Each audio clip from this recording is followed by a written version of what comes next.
안녕하세요. 나단입니다. 오늘은 가데스 바네아의 위치를 알아보겠습니다. 가데스는 성서가 이야기한 대로 에돔 곁이나 변방 모퉁이의 장소여야 합니다. 에돔 땅이 이 위치였다는 거에는 많은 성서학자들이 동의합니다. 그렇다면 1번이 가데스인가요? 2번인가요? 가데스를 이야기하는 장소가 세 곳으로 함축되어집니다. 가데스는 한국 성서에서는 신광야에 있다라고 되어 있고, 영어 성서에서는 진광야, 히브리어에서는 친광야라고 합니다. 민수기 27장에 무리바 사건이 나옵니다. 그래서 가데스는 영어식 표현으로 진광야에 무리바와 함께 있어야 맞습니다. 가데스를 1번 혹은 2번의 위치에 있다는 두 가지 주장이 보편적입니다. 그러나 아직까지 현대 신학계에서는 1번 요르단의 페트라 부근이 가데스라는 주장을 받아들이지 않고 있습니다.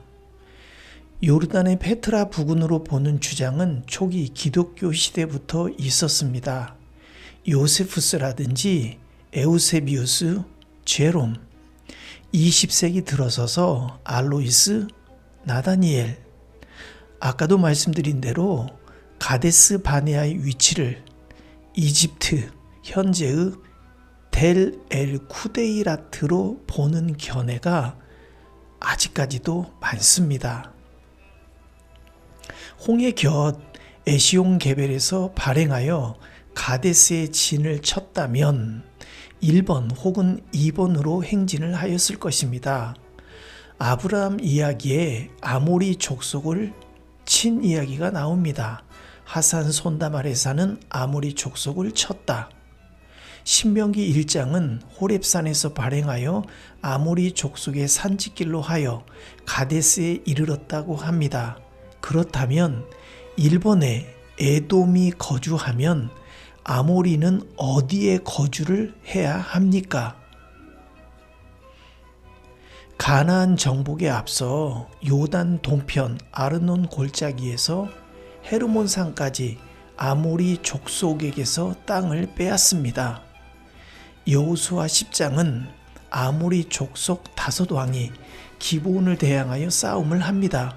예루살렘, 헤브론, 야르뭇, 라기스, 에글론, 이 땅들은 요단 서쪽 땅임은 분명합니다.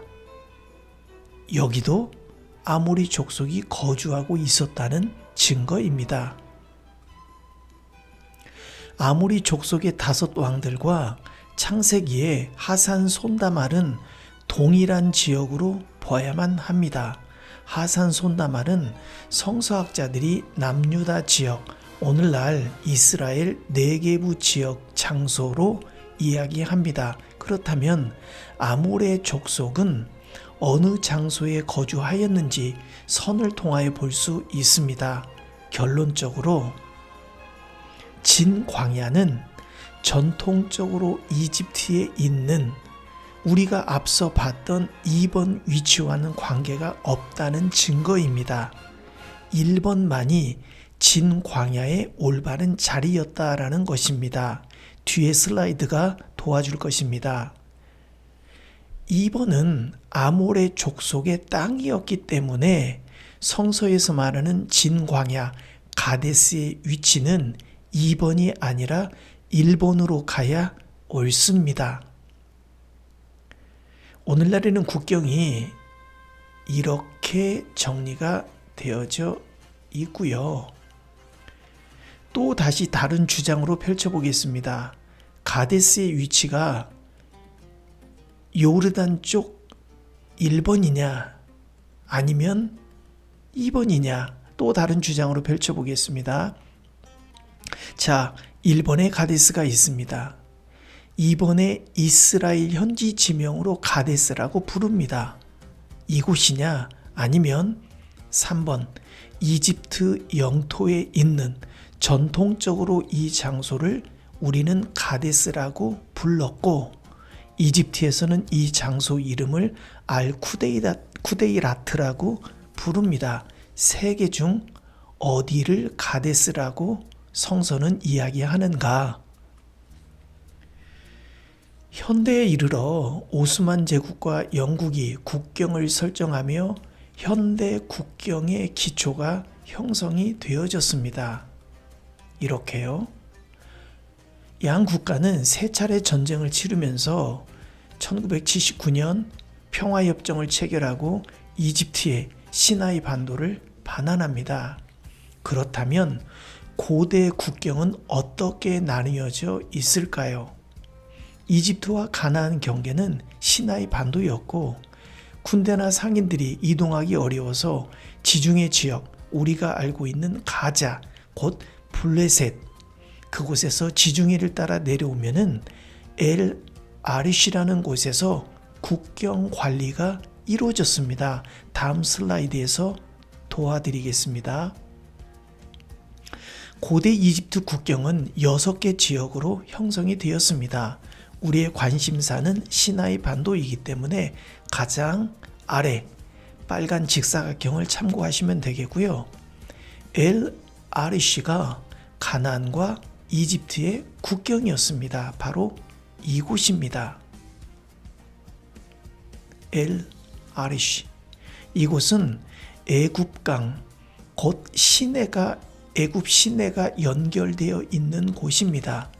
그래서 성서가 말한 홍해에서 블레셋까지의 약속의 땅의 경계를 오늘날 국경 아래선으로 그려줘야 옳습니다.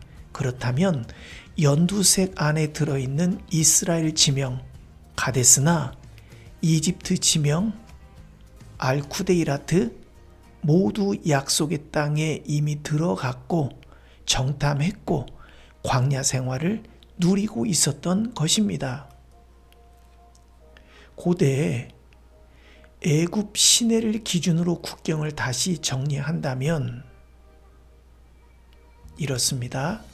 그들은 이미 약속의 땅에 들어가 있었고 전통적으로 불려진 이집트 지명 알쿠데이라트가 가데스 바네아라고 말할 수는 없습니다. 그래서 가데스는 이곳에 있을 수 없습니다. 토마스 에드워드 로렌스, 우리가 아는 아라비아 로렌스입니다. 이 사람은 1916년 1차 세계대전 때 활동한 사람입니다. 당시 시나이 반도는 오스만 제국의 통치 가운데 있었고 영국은 로렌스와 올리로 하여금 1910년에서 14년, 4년 동안 시리아, 팔레스타인 전역을 조사하게 합니다. 이 둘이 가데스 바네아를 발견하고 이 장소를 선포케 한 명확한 근거는 없지만 학자들 사이에 널리 알려진 이야기입니다. 이 장소가 성서 속의 가데스일 거다라는 추측하에 그들은 지도를 만들었고 영국 정부에 보고하고 그것이 성서 속 지도로서 자리매김을 하게 된 것입니다. 그 지도를 현대적으로 비춰보면 이러한 형태입니다. 우리가 너무나 익숙하게 보아왔던 지도입니다. 이 사람들의 작품입니다. 문제는 그들은 애굽 시내, 즉 애굽강을 고려하지 않았다는 것입니다. 애굽강은 중앙고원 자발 하랄에서 발원하여 아르시로 흘러들어갑니다. 반대로 이스라엘 미스페 라몬이나 홍해 지역으로 흘러들어갑니다. 이것이 성서에서 말하는 애굽과 가나안의 경계였습니다. 성서가 이야기하는 국경은 홍해에서 애굽 시내 아리시입니다. 고대 국경선을 그으면 이와 같습니다. 로렌스의 지도는 이미 가나안 땅에 들어가 정탐을 하고 광야 생활을 하고 있었던 것입니다. 여기에 가데스는 있을 수 없습니다. 가나안 땅에 경계가 나옵니다. 제가 히브리어 원문을 준비했는데요. 진 광야는 에돔 땅 접근에 있다. 여매에서 동쪽 끝으로 가서 거기에서 남쪽으로 시작한다. 이것이 히브리어 원문 표현입니다. 여매입니다. 전통적으로 이집트가 가데스에 있으므로 왼쪽을 선택하여 가데스 진 광야를 정하였습니다. 우리가 아는 굉장히 익숙한 지도입니다. 그러나 성서는 분명하게 이곳이 아니라 이곳을 얘기를 합니다. 오른쪽, 동쪽 끝으로 가라는 겁니다. 그리고 남으로 내려가라. 자, 보십시오. 여매에서 내려와서 동쪽으로 가야 옳습니다. 남으로 내려가라라는 것입니다. 내려가다 보면은 아그람빔이나 진 광야를 만나게 됩니다.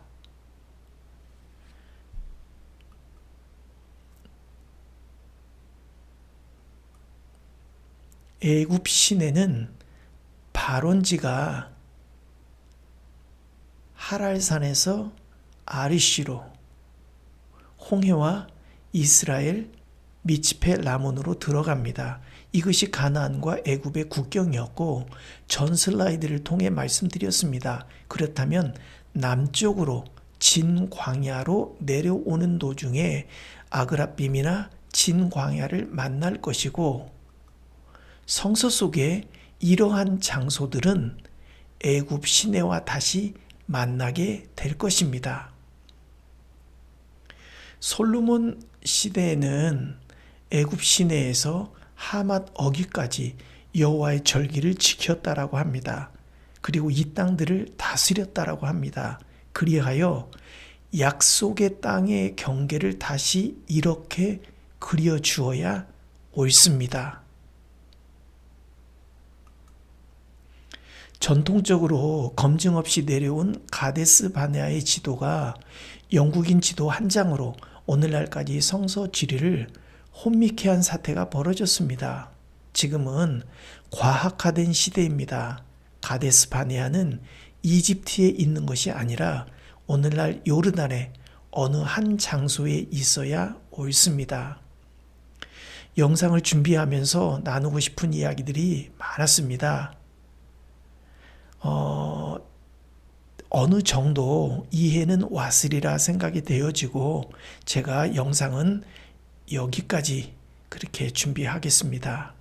다음 13편에서는 1편에서 12편을 지금까지 나눴던 모든 영상을 총정리해 드리겠습니다. 오늘도 감사합니다.